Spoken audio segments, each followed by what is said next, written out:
Morning class. सब लोग को गुड मॉर्निंग। इंजन बता दिए थे कल। इंजन से रिलेटेड किस टाइप के क्वेश्चन आते हैं ये भी बताए थे। क्या कलम कहाँ गया जी? क्या कलम हुआ गायब हो गया? लिखेंगे कौन चीज़ से हम? कलम हुआ कहाँ रख दी? चलिए कोई बात नहीं, ऐसे बढ़ा देते हैं। बताइए, कल हम आपको इंजन के बारे में पढ़ाए थे ना। इंजन के बारे में समझा दिए थे। दो टाइप से जो क्वेश्चन आते हैं वो भी बताए थे आपको। इंजन से आने वाले दोनों टाइप के क्वेश्चन बताए थे ना।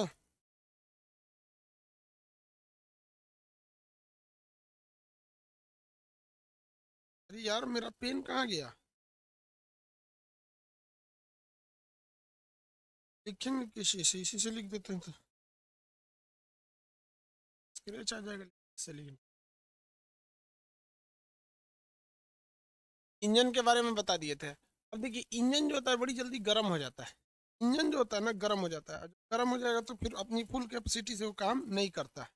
जेब में रखे हुए हैं, खोज रहे हैं इधर उधर। इंजन अगर बहुत ज़्यादा हीट हो जाएगा तो इंजन अच्छा से काम नहीं करता है। इंजन जब अच्छा से काम नहीं करेगा हीट होने के बाद, तो इंजन को ठंडा करने की ज़रूरत पड़ती है।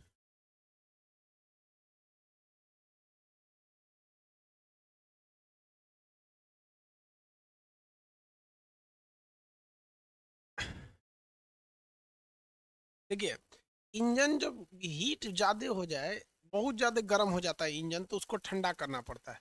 इंजन को ठंडा करने का काम करता है रेडिएटर। ठंडा काम कौन करता है? रेडिएटर। इंजन में लगा होता है कि रेडिएटर। रेडिएटर क्या? रेडिएटर का काम क्या होता है? इंजन को ठंडा रखने का काम करता है। इंजन को ठंडा रखने का काम रेडिएटर करता है। अब रेडिएटर में ठंडा रंग का ठंडा ऑयल भरा जाता है, या फिर उसमें हवा का प्रॉपर फ्लो बनाया जाता है जिससे वो ठंडा कर सके। आप रेडिएटर को इंजन में तो देखना बड़ा मुश्किल होगा, गाड़ियों के अंदर लगा देता है। आप जनरेटर में रेडिएटर बहुत देखे होंगे। जनरेटर देखे हो कि नहीं भाई? जब जनरेटर का रेडिएटर देखे होंगे, रेडिएटर ऑफ जनरेटर, जनरेटर। खुल जाओ यार। अरे इतना बड़का खुल गया ये। देखिए, आप जनरेटर देखे होंगे तो उसमें एक जगह होता है जिसमें पानी भरा जाता है। आप देखे होंगे जनरेटर में पानी भरने वाला, वही होता है रेडिएटर। इसमें पानी भर दिया जाता है। बोलो यार, नौटंकी करने लगता है सब ना, दिमाग खराब हो जाता है।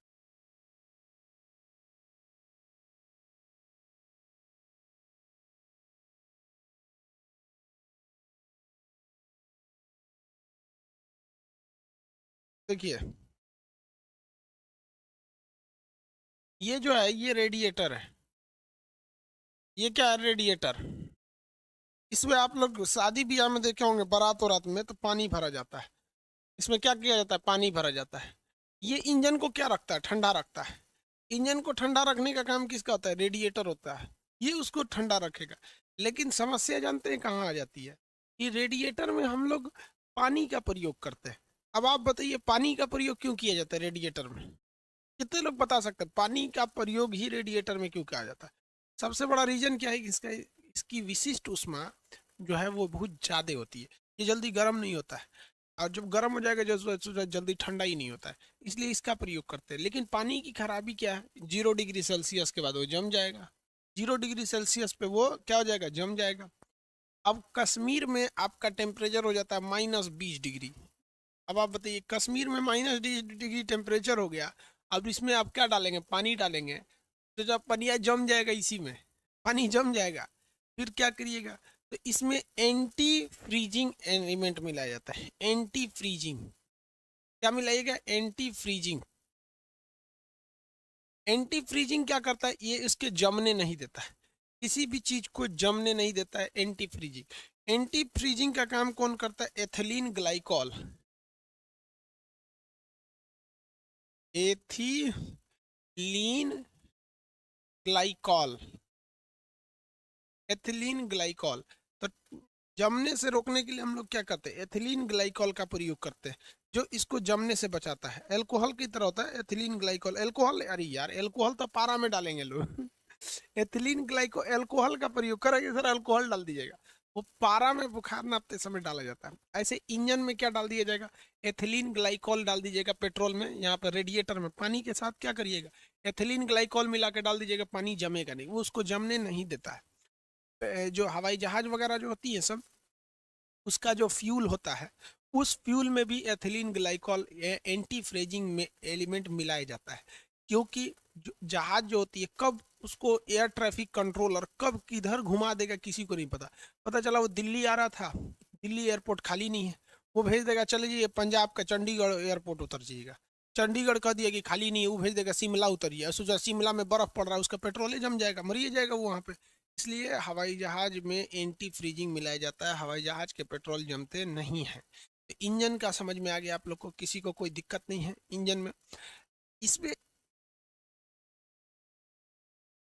स्पेसिफिक हीट बहुत ज्यादा मायने रखता है, विशिष्ट उष्मा। स्पेसिफिक हीट यानी विशिष्ट उष्मा मायने रखता है। अब विशिष्ट उष्मा भी दो तरह का होता है। विशिष्ट उष्मा,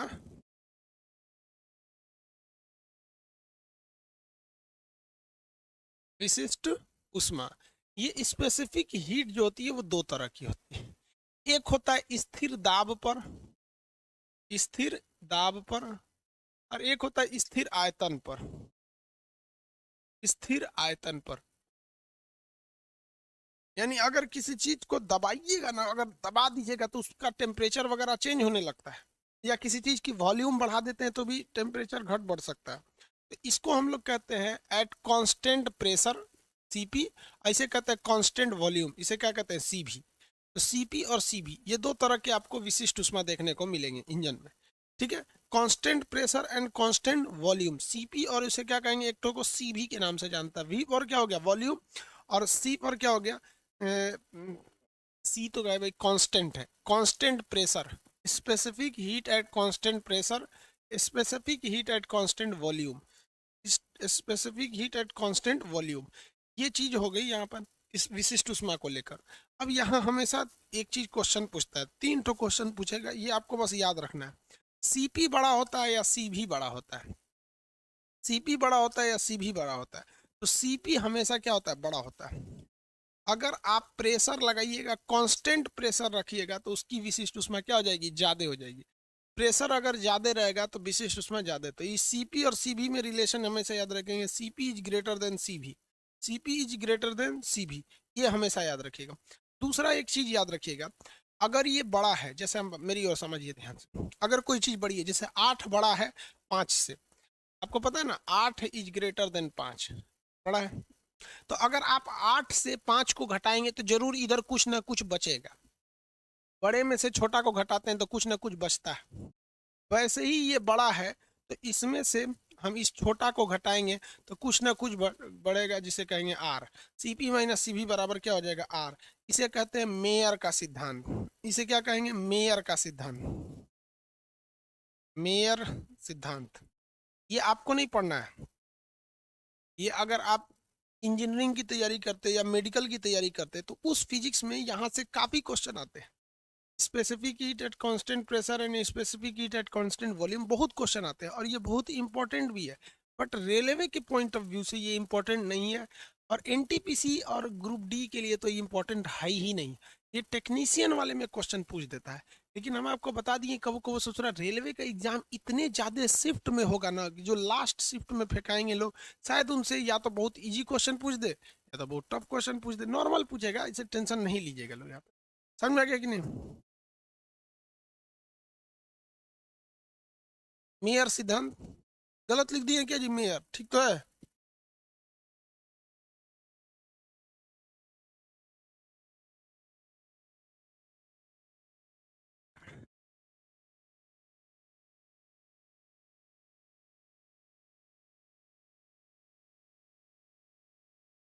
अमित कुमार गुप्ता, आपसे सबको टेंशन क्यों रहता है जी यहाँ पे भाई।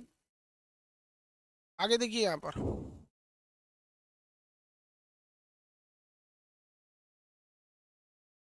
चलिए ध्यान से देखिए इधर।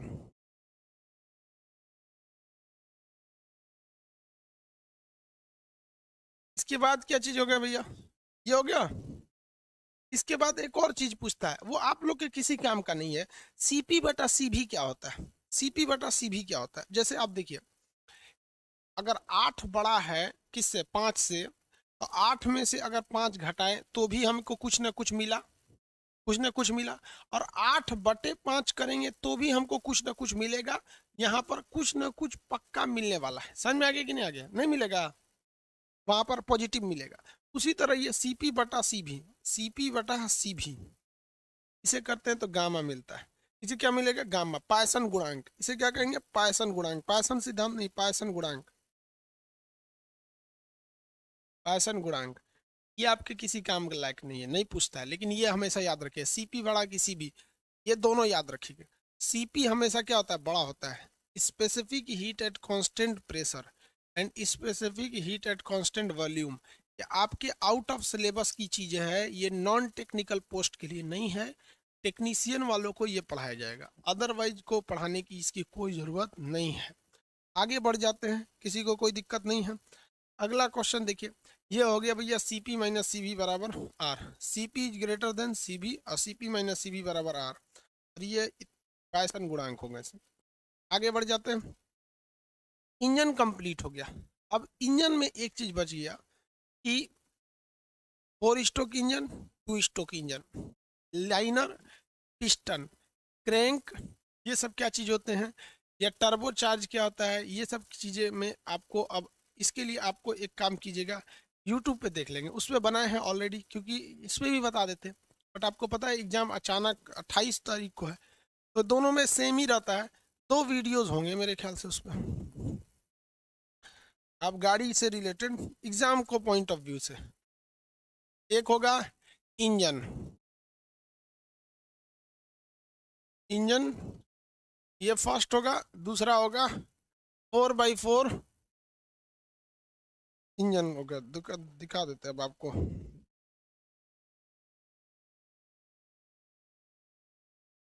शक्ल दिखा देते हैं इंजन वाला।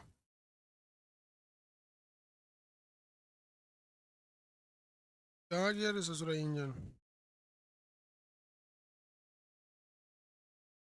देखिए, इस शक्ल का मिलेगा आपको 4 स्ट्रोक इंजन। लिखिएगा 4 stroke engine by Khan sir, सबके आगे खान सर लिखिएगा तब ही आता है जल्दी। 4 स्ट्रोक इंजन, नहीं लिखेंगे तो गड़बड़ा जाएगा। और एगो ये भी है, front wheel drive and rear wheel drive. देखिए इस टाइप का, front wheel drive and rear wheel drive, तो हम दोनों का टाइटल लिख देते हैं। पहला है 4 स्ट्रोक इंजन, स्ट्रोक इंजन। दूसरा है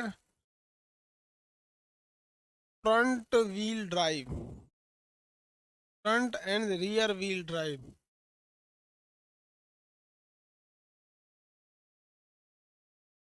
front end rear wheel drive हो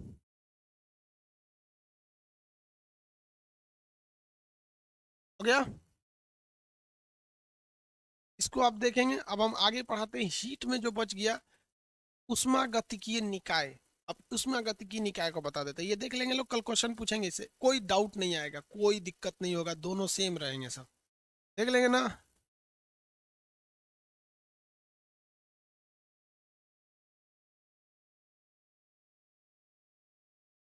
अब हम लोग देखते हैं उष्मागतिकीय निकाय के बारे में। ये उष्मागतिकीय निकाय क्या होता है?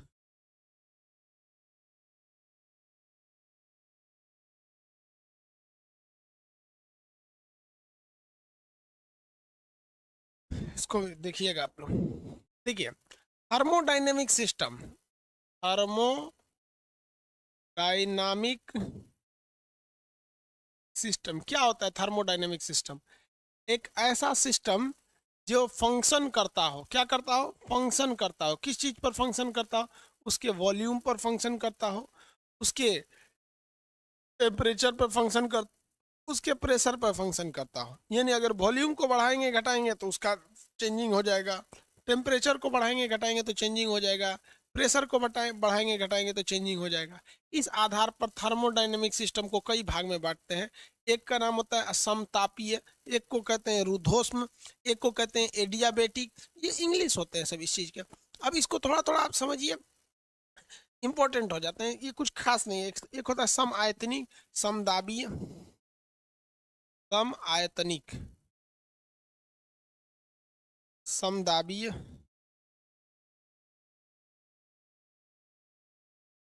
देखिए सम आयतनिक जो होता है इसे को हम लोग कहते हैं सम आयतनिक को आइसोकोरिक, सम आयतनिक को आइसोकोरिक, और समदाबीय को हम लोग कहते हैं आइसोबारिक। समदाबीय को क्या कहेंगे? आइसोबारिक।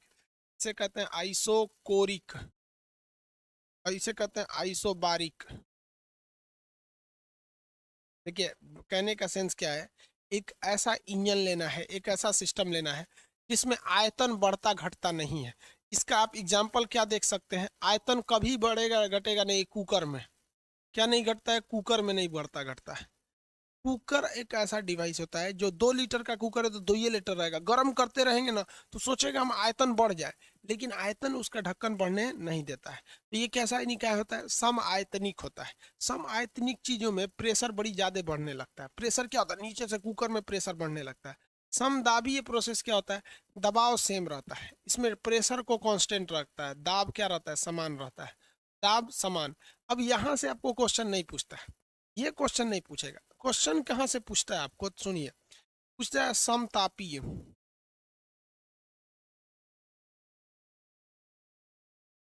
इसको कहते हैं हम लोग आइसोथर्मल। दूसरा होता है, तीसरा चौथा होगा आपका रुद्धोष्म प्रक्रम। रुद्धोष्म प्रक्रम इसे कहते हैं एडियाबेटिक, एडियाबेटिक। रुद्धोष्म प्रक्रम क्या हो गया? एडियाबेटिक प्रोसेस हो जाता है। रुद्धोष्म प्रक्रम को क्या कहते हैं? Adiabatic process.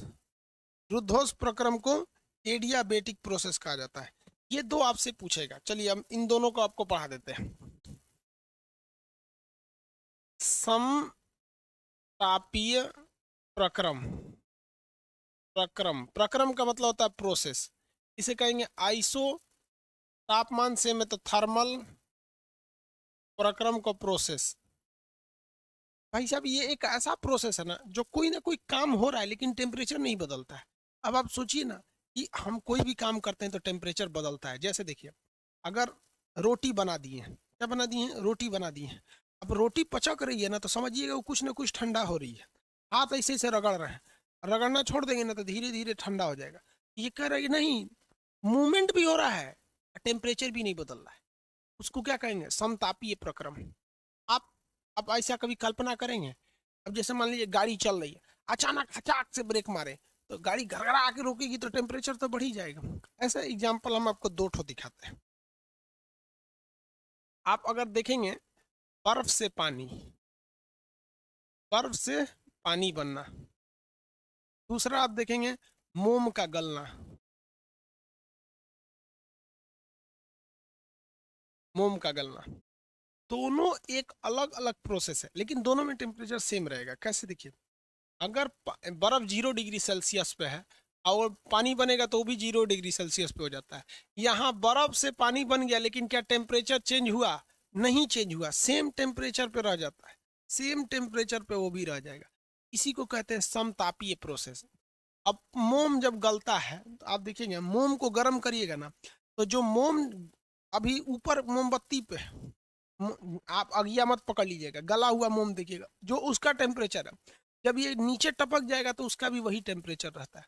तो मोम का पिघलना या बर्फ का पिघलना एक समतापीय प्रोसेस होता है, क्योंकि तब पगले हुए भाग का भी टेम्परेचर वही है जो यहाँ है। आप बचपन में देखे मोमबत्ती से पड़े होंगे तो इसे गिरा के और उसे मोमबत्ती ऐसे कचकचा के इसे बैठा के रख देता था आदमी। तो ये प्रोसेस होता है। क्वेश्चन ये पूछा था कि समतापीय प्रक्रम यानी आइसोथर्मल प्रोसेस तेज होता है या धीमा? अब आप ये बताइए, फास्ट या स्लो? आइसोथर्मल प्रोसेस आप बताएंगे कमेंट करके, फास्ट होता है या स्लो?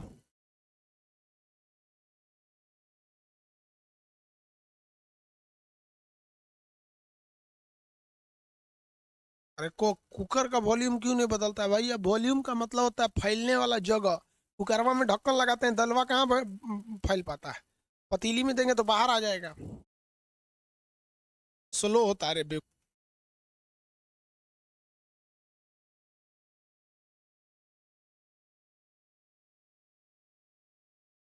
कहीं का। बोलता है फास्ट। ऐसे क्या मोमबत्ती ऐसे होता है, धाम मोमबत्ती गल गया। बर्फ देख रहे हो, पानी बन गया। अरे घोंचू सब। उनमें फास्ट बोलता है, ये बहुत धीमा होता है। ये हमेशा कैसा होता है? धीमा, स्लो। ये क्या हो गया? स्लो होता है। इसमें टेम्परेचर स्लो होता है। अब इसके बाद दूसरा आता है। दूसरा होता है रुद्धोष प्रक्रम।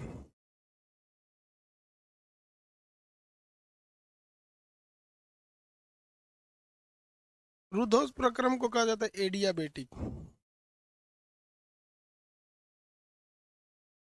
एडियाबेटिक देखिए, समतापी प्रक्रम में हमेशा ताप क्या रहता है? कांस्टेंट रहता है। ताप जितना रहेगा उतना ही रहेगा। लेकिन समतापी रुद्धोष प्रक्रम क्या चीज होता है भाई साहब? रुद्धोष प्रक्रम में हमेशा ऊष्मा समान रहती है, आपको ऊष्मा देने की जरूरत नहीं है। ऊष्मा क्या रहती है? नियत रहती है, स्थिर रहती है, कांस्टेंट रहती है। कांस्टेंट।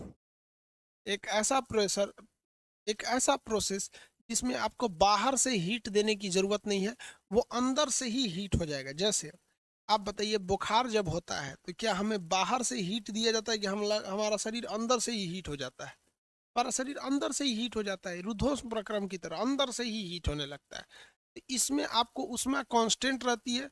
इसमें हमको बाहर से कोई ऊष्मा देने की जरूरत नहीं पड़ती है। ये प्रोसेस बहुत ही तेज होता है। बहुत ही क्या होता है? तेज हो जाता है। तेज यानी बहुत फास्ट होता है। इसका एग्जाम्पल आप देखेंगे ना, टायर का फटना। फटना ये सबसे अच्छा एग्जाम्पल है। आप देखेंगे इस गर्मी के दिनों में साइकिल स्टैंड में 10 साइकिलें रखी हुई, बहुत ज्यादा साइकिल रहती है। जिसमें हवा ज्यादा था वो ससुरा नहीं फटा, जिसमें उसके तुलना में थोड़ा कम ही था वो भी फट गया। ऐसे प्रोसेस को हम रुद्धोष प्रक्रम या एडियाबेटिक प्रोसेस कहते हैं। मतलब कि ऐसा काम जो बाहर से दिए गए ऊर्जा या उष्मा से न हो बल्कि अपने आंतरिक उष्मा से कर ले, उसे हम लोग क्या कहेंगे? रुद्धोष प्रक्रम। ये प्रोसेस बहुत ही तेज होता है। गुब्बारे का फटना या टायर का फटना। गुब्बारा।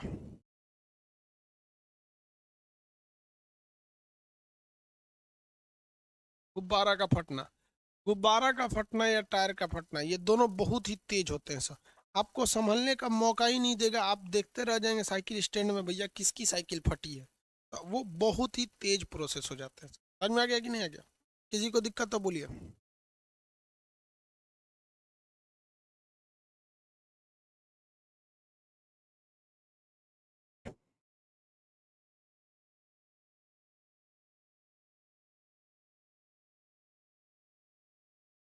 किसी को दिक्कत?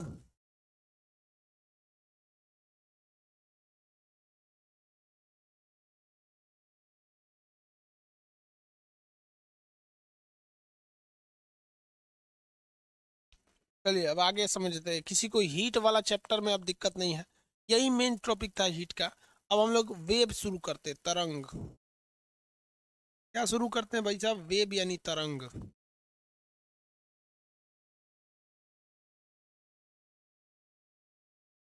बलून या गुब्बारा वही होता है यार।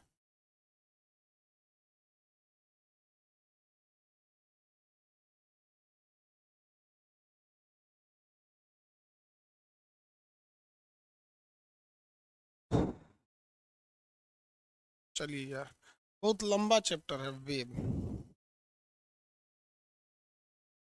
इतना लंबा है, क्या बताएं हम आपको? वेब चैप्टर कितना लंबा है कि क्या बताएं? नहीं बताएं?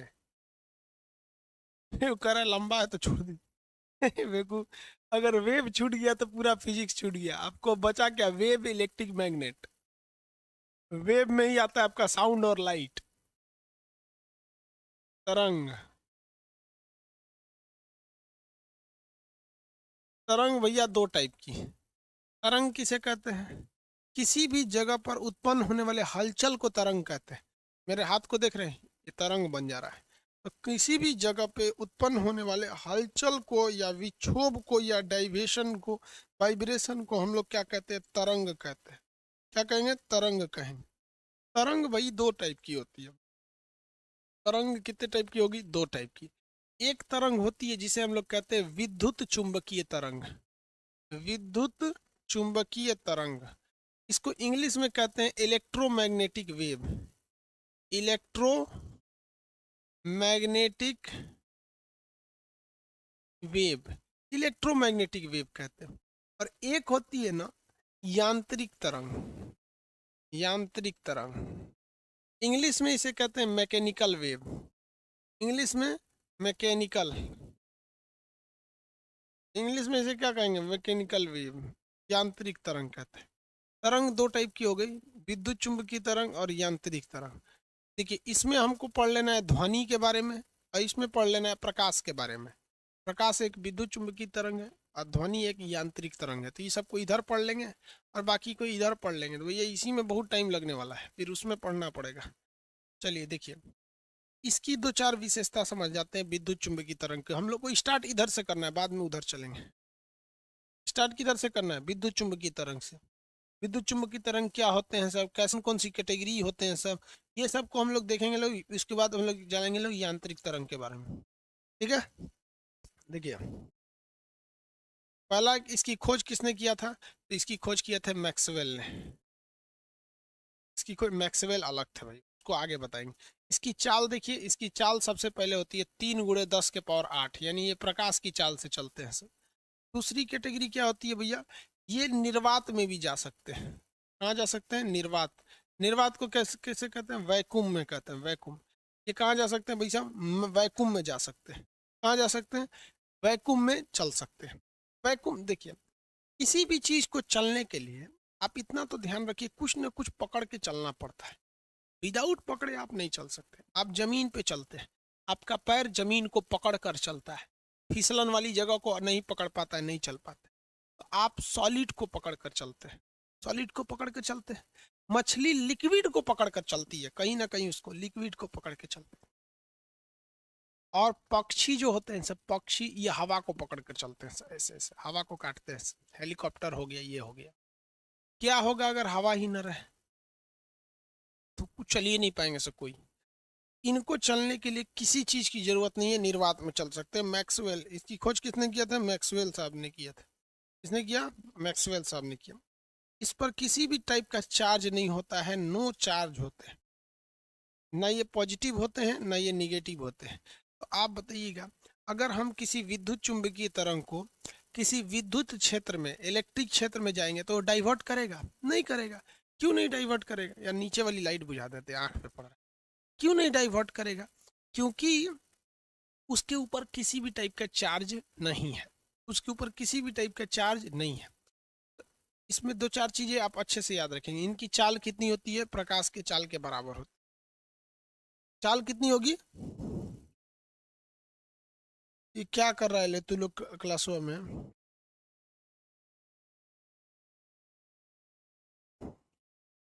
3 × 10⁸। ये निर्वात में भी जा सकते हैं। मैक्सवेल जो होते हैं, इनकी खोज किए थे, इनके ऊपर किसी भी टाइप का चार्ज नहीं पाया जाता है, ये चार्ज विहीन होते हैं सब।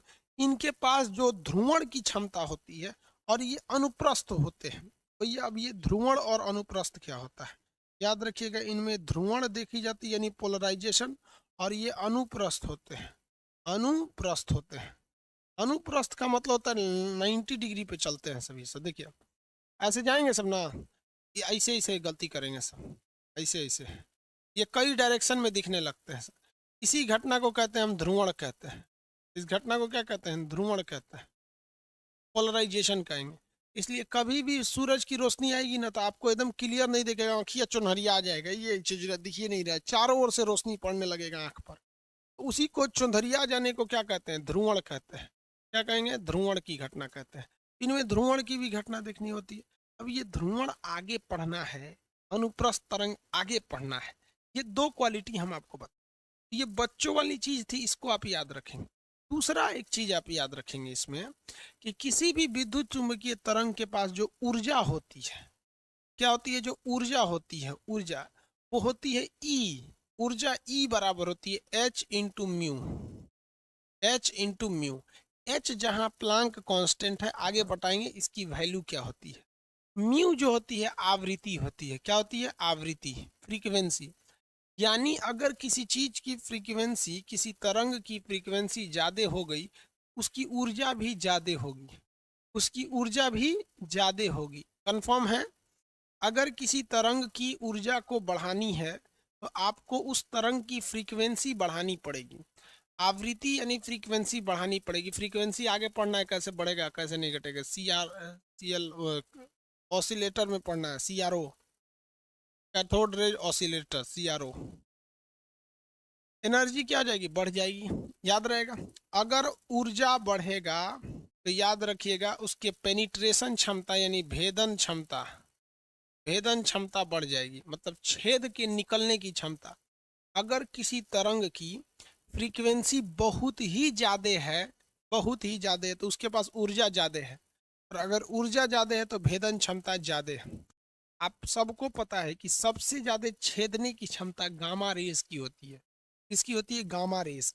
तो अगर भेदन क्षमता, पेनिट्रेशन पावर गामा रेस का ज्यादा है, तो कंफर्म है कि गामा रेस का ऊर्जा ज्यादा है। और अगर गामा रेस की ऊर्जा ज़्यादा है तो आप ये कंफर्म समझिए कि अगर गामा रेज की ऊर्जा ज़्यादा है तो इसके ऊपर म्यू यानी इसकी फ्रीक्वेंसी ज़्यादा हो जाएगी। उसके बाद एक और चीज़ समझिएगा कि फ्रीक्वेंसी जो होती है ये उल्टा रिलेशन रखती है तरंग दैर्घ्य के साथ, वेवलेंथ के साथ। अब ये सब चीज़ आपको पढ़ना है क्योंकि ये सब कुछ नहीं पढ़े हैं आप। तो किसी भी चीज़ की जो फ्रीक्वेंसी होती है, क्या होती है भैया? फ्रीक्वेंसी। तो फ्रीक्वेंसी किसी चीज की किस पे डिपेंड करता? अगर फ्रीक्वेंसी ज्यादा कीजिएगा तो तरंगदैर्घ्य घट जाएगा, और तरंगदैर्घ्य ज्यादा कीजिएगा तो फ्रीक्वेंसी घट जाएगा। इतनी चीजों को आप नॉर्मली समझिए। आप बताइए, सबसे ज्यादा भेदन क्षमता गामा किरण की होती है। गामा किरण के पास सबसे ज्यादा ऊर्जा होगा, और ऊर्जा जाने का मतलब उसकी आवृत्ति ज्यादा है। लेकिन आपको पता है कि आवृत्ति और तरंगदैर्घ्य में उल्टा संबंध है। तो गामा किरण की आवृत्ति ज्यादा है तो तरंगदैर्घ्य बताइए ज्यादा होगा या कम? गामा किरण की आवृत्ति ज्यादा है तो बताइए तरंगदैर्घ्य ज्यादा होगा या कम? अरे बफरिंग कर रहा है क्या? फ्रीक्वेंसी क्या होती है आगे पढ़ना है यार, एक के टाइम पे सब नहीं ना पढ़ पाएगा।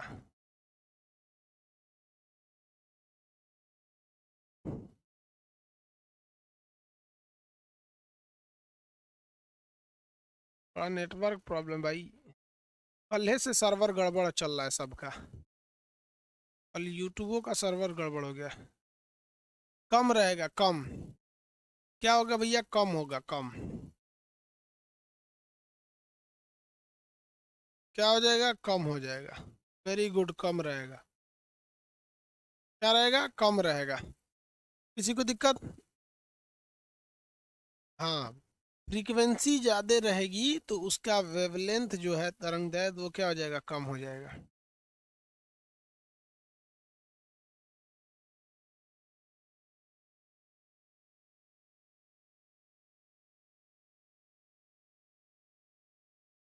चलिए बाबू, वेरी गुड।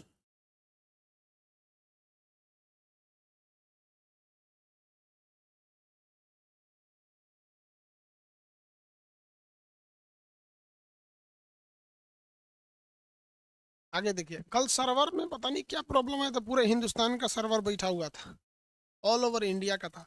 अब हम लोग विद्युत चुंबकीय तरंगों को स्टार्ट करते हैं। इसको स्टार्ट करते हैं विद्युत चुंबकीय तरंगों को। इसका लिस्ट याद रखिएगा, देखिए मेरी ओर। गाय, अवीजू, इंफ्रा,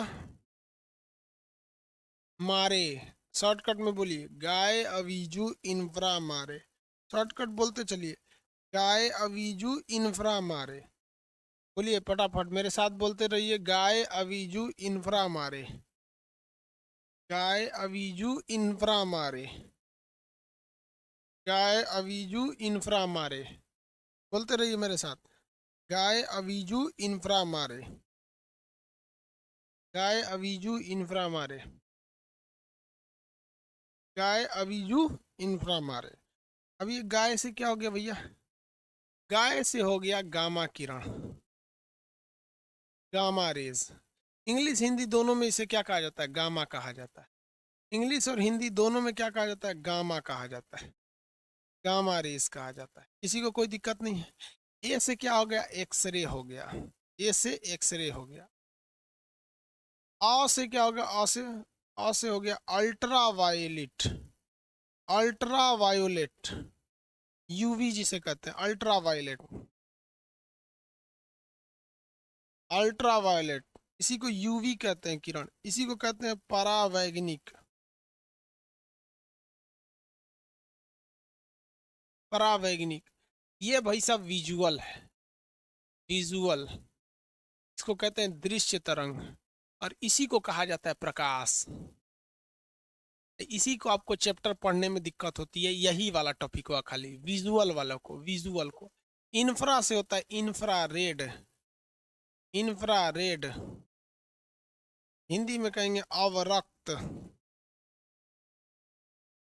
मा से होता है माइक्रो, हिंदी में कहते हैं सूक्ष्म तरंग। र से होता है रेडियो, इंग्लिश हिंदी दोनों को होता है रेडियो वेव, रेडियो वेव। इतने प्रकार के आपके क्या होते हैं, विद्युत चुंबकीय तरंग होते हैं। ये ही आपके विद्युत चुंबकीय तरंग हैं। ये क्या है भैया, आपके विद्युत चुंबकीय तरंग है। किसी को कोई दिक्कत है ये विद्युत चुंबकीय तरंग में?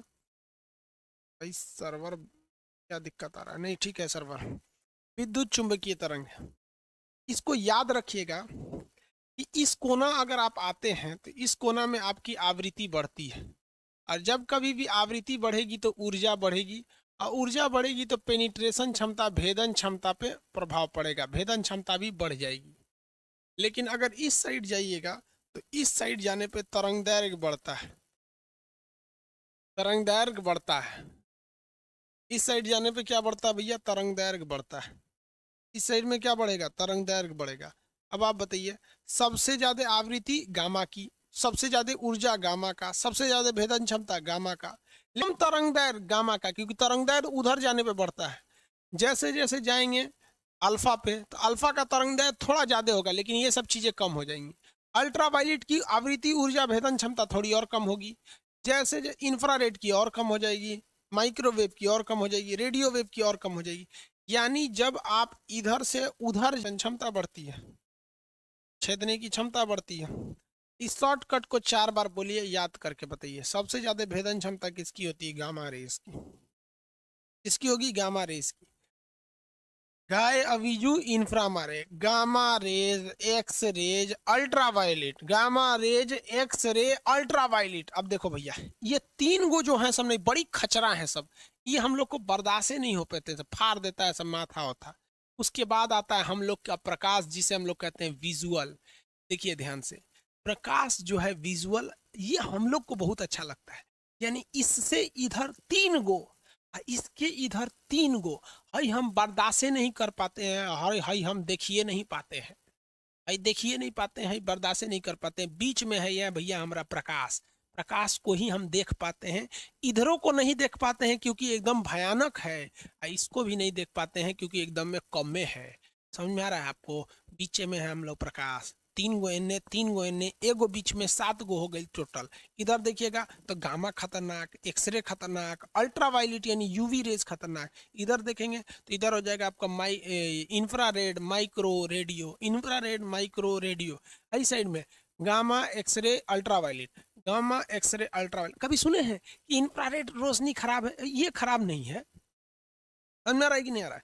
ये ट्रिक याद रखिए, फिर इसको पढ़ाएंगे, क्योंकि गामा रेज को पढ़ाएंगे कि एमआरआई मशीन में गामा रेज, अनाज को कीड़े मकोड़ों से सुरक्षा करने के लिए गामा रेज का प्रयोग किया जाता है, लेजर मशीन में गामा रेज का प्रयोग किया जाता है, किसी चीज़ को छेदने में गामा रेज का प्रयोग किया जाता है, कैंसर के उपचार में गामा रेज का प्रयोग किया जाता है। ये सब चीज़ें, एक्सरे का प्रयोग हड्डियों की जाँच करने के लिए किया जाता है, दांतों में सुराख जाँच करने के लिए किया जाता है। एक्सरे, एक्सरे जो होता है वो कोई भी आपका पत्थर, हीरा मोती, ये सब में अगर दरार है तो उसका पता करने के लिए एक्सरे का प्रयोग किया जाता है। अल्ट्रावायलेट पानी को साफ कर देता है, ओजोन को छेद देता है, स्किन कैंसर कर देता है। विजुअल ये तो प्रकाश है, इसका चैप्टर है पढ़ना है। इंफ्रारेड जो होता है वो छोटे छोटे होते हैं, ये सीसीटीवी कैमरा में, रिमोट में, ये सब में प्रयोग किया जाता है। रेडियो वेव जो होते हैं सब, ये इसका भी प्रयोग किया जाता है डिस्ट्रीब्यूशन में, इसमें माइक्रोवेव का, रेडियो वेव का प्रयोग रडार में। ये सब धीरे धीरे अभी और समझेंगे। अभी आप इसको पूरा याद कीजिए, 4 बार बोलिए, अपने से याद हो जाएगा। इसका सीक्वेंस याद हो जाएगा तब इसको समझाने में मजा आएगा, नहीं तो मजा नहीं आएगा। सबसे ज्यादा भेदन क्षमता,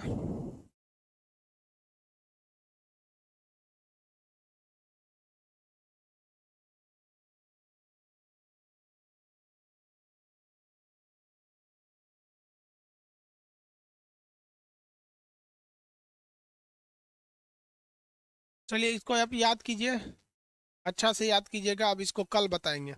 रीजन क्या है, बड़ी लंबा टॉपिक है, एक ही दिन में यहाँ से यहाँ बताना होता है, 1 घंटा ले लेता है। अब इसको कल बताएंगे आप लोग, ठीक है। आज के लिए इतना ही। जय हिंद।